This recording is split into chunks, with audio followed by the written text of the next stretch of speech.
Hey everybody, Adam And here.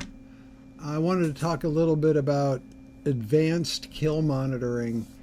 In a couple of previous videos, I talked about the kill monitor and how it can be used to attribute kills to a specific player. In this context, when I talk about spawners, I'm really referring to both spawners and champ engines. I don't want to qualify it every time here. So the kill monitor in the previous videos would take the output from a spawner, a kill that is, and give the player credit for it, and then you can count how many kills they have, how many kill points, and then award them in some way. But in this video, I'm going to show you a little bit of advanced usage and specifically how to use the trigger conditional to decide if the mobile killed is special in some way. Okay, so let's get started. So here's our spawner, actually a champ engine, but so there's two output links from the champ engine. There's two things you're going to be interested when a player kills a mobile. One, the player, and two, the mobile. In the previous videos, we didn't care about the mobile that was killed. We only cared about the player, and then we would give them a kill, add up the points, whatever. But in this particular scenario, we actually care about the creature being killed.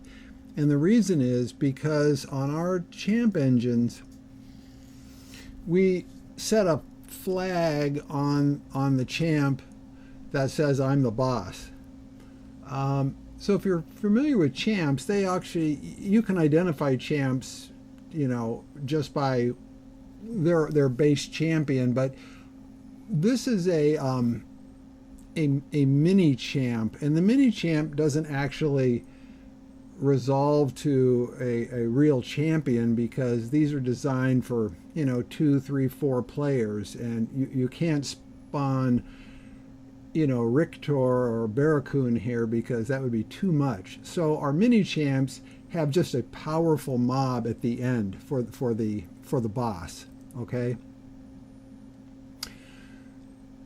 So what our champ engine does is it sets a bit on the mobile that says I'm the boss for the last creature to spawn on the mini champ engine. So we want the output of the spawner or champ engine to be linked to the trigger link is going to be based on the creature spawned, not the player. Normally, in all the previous videos, we output to the next controller the player that got the kill, and we would just award them points. But in this particular scenario, we want to output the creature that was killed. Okay, so that's really the big difference here. Sometimes you just want the player if you want to just give them points, but sometimes you want the creature, and I'll explain why. Well, I mean, I just told you the creature is going to have a bit set on it that says I'm the boss. Okay?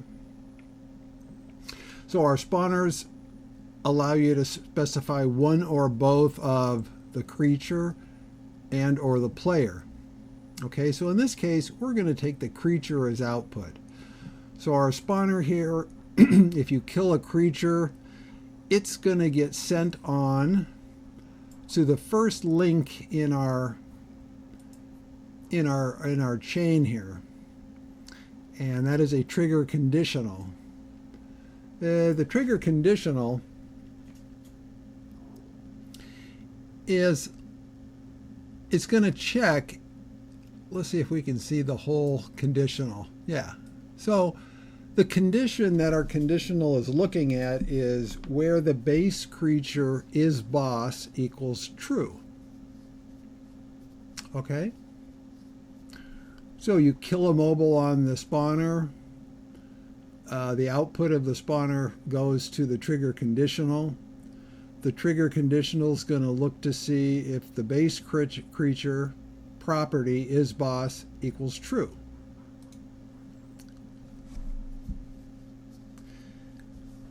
So now we have two branches off of the trigger conditional.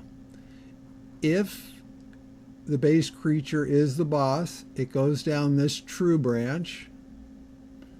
And if the creature killed is not the boss, it goes down the false branch, right? Kill a mobile from the spawner. The conditional checks to see if it's the boss. If it's the boss, you go down the true branch. If it's not the boss, you go down the false branch. Okay, so let's look at the true and the false branch here.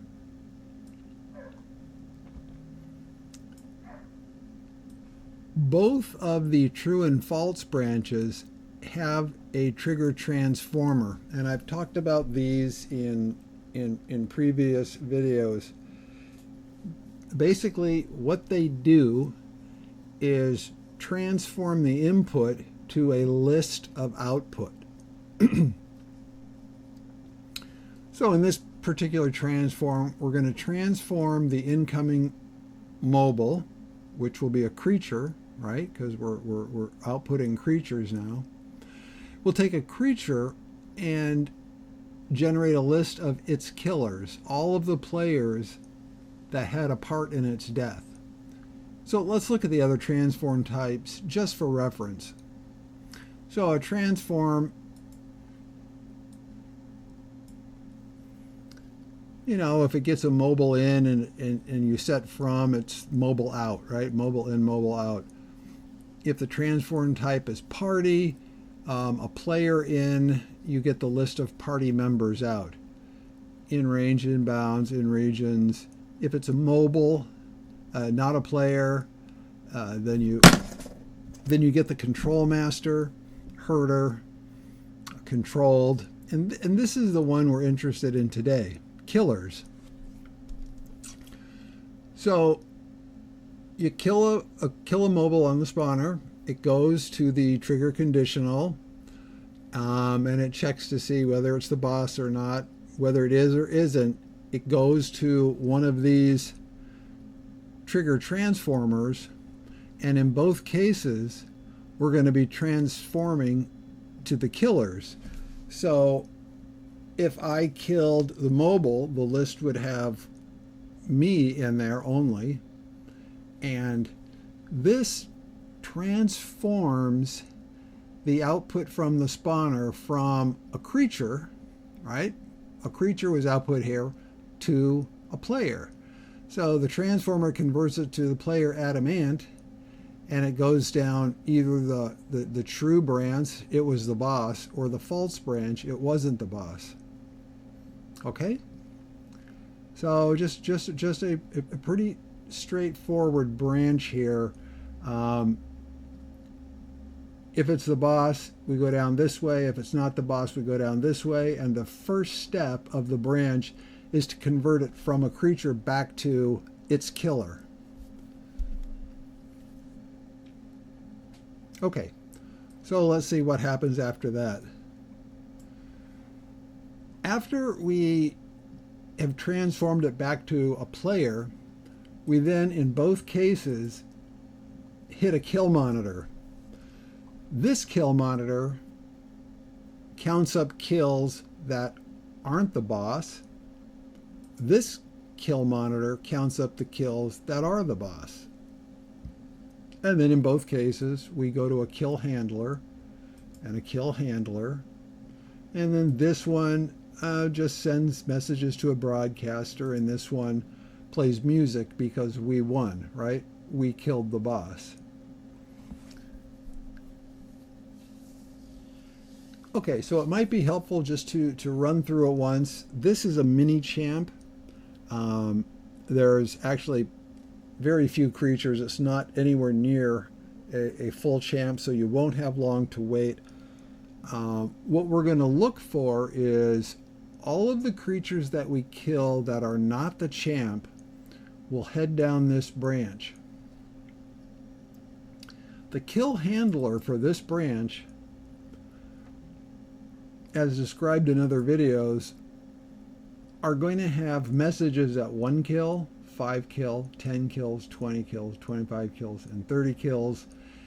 And it'll have corresponding messages. You killed 1, 5, 10, 20, 25, 30. Okay, and then when you reach the threshold, which is I think 30, it just moves. It just moves on and doesn't do anything interesting. It's done its job. It just gave us the intermediate messages for kills that were not the boss. Okay, so now we come down this way. We kill the boss. Again, we head to the kill monitor. Not interesting. We go to the kill handler. And the kill handler has a threshold of 1. There's only one boss. So if you kill the 1, you get the first message here. You did it. You killed the champ. And then the link here is to our music, which is our success music. Okay? So conceptually it's pretty simple. You need to probably, we do, the GMs and I typically jot down graphs to help us remember what's going on. And then we do have a fair number of debugging aids, but I'm not going to turn those on here. We're going to run through it once. So I'm going to spawn the mini champ. Again, it's pretty small. It should go pretty quick. Little spoiler here. This is our Game of Thrones mini. We also have a Game of Thrones full champ. This is our Game of Thrones mini. It's going to start spawning waits, which are the undead. And I'm going to be killing them. And before too long, we're going to spawn a White Walker. And the White Walker is the mini champ boss. And when I kill him, our trigger conditional is going to detect that he is, let me pull it up here, where base creature is boss equals true. And then we'll head down the success branch and we'll get music. Okay, so as I'm killing things, we'll be going down this false branch. You'll be seeing me saying messages. I killed 1, I killed 2. And then when we kill the final boss, we'll head down this branch and get success. Okay, so let's just try it. We'll turn on the champ spawner and have some fun.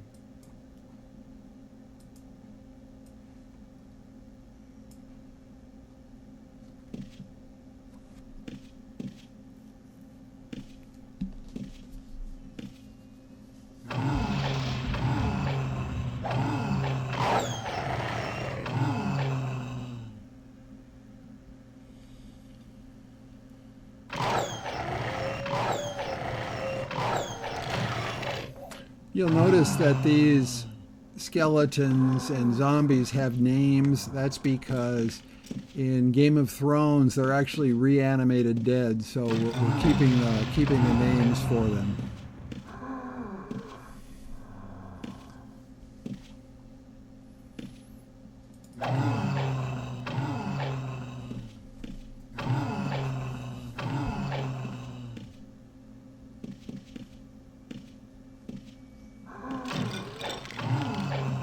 Okay, so I've killed 25. You'll see the message there.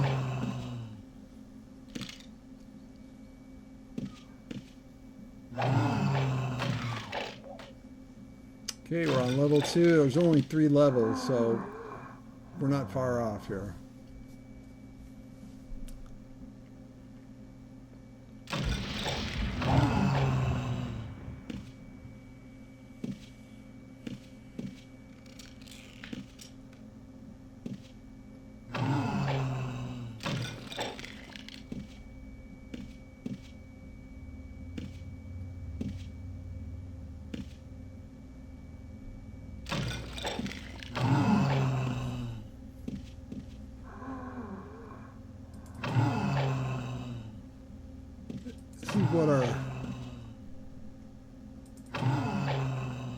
I was going to show you what they look like, but I'm killing them too fast here.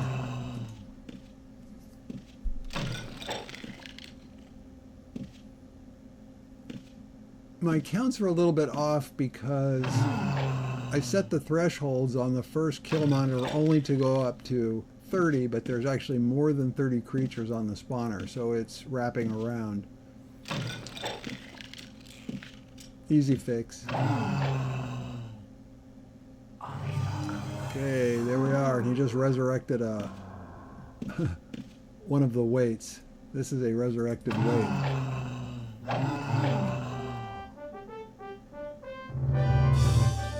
Okay, so we killed the champ. We went down our success branch. Our test succeeded that it was a champ, and we got to the music. Okay, so that's really it.